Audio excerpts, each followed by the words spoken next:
আল্লাহ পাক তার প্রতি রহম করুন যে আমার এই কথাগুলোকে অন্যের কাছে পৌঁছে দিবে।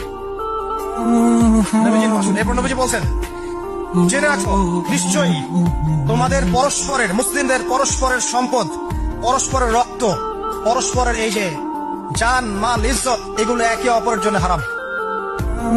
মুসলিমদের পরস্পরের রক্ত, পরস্পরের ইজ্জত সম্মান একে অপরের জন্য হারাম, এর হানি করা একে অপরের জন্য হারাম। ঠিক যেমন আজকের এই দিন হারাম, এই শহর হারাম, এই মাসও হারাম। নবী করিম সাল্লাল্লাহু আলাইহি ওয়াসাল্লাম বলছিলেন, জেনে রাখো তিনটা বিষয়ে যেন তোমাদের অন্তর কখনো খেয়ানত না করে। তিনটা বিষয়ে তোমাদের অন্তর যেন কখনো খেয়ানত না করে। এক, তোমরা যে কাজটাই করবা শুধু আল্লাহ পাকের সন্তুষ্টির জন্য করবে। তোমরা যে কাজই করবে শুধু আল্লাহর সন্তুষ্টির জন্য করবে। তোমাদের শাসক বর্গের কল্যাণ কামনা করবে, তোমাদের শাসক বর্গের কল্যাণ কামনা করবে। 3 নাম্বার, মুসলিমদের জামাতকে আঁকড়ে ধরে রাখবে, মুসলিমদের ইউনাইটেড কমিউনিটিকে আঁকড়ে ধরে থাকবে। এই তিনটা বিষয় পালনের ক্ষেত্রে তোমাদের অন্তর যেন খেয়ানত না করে।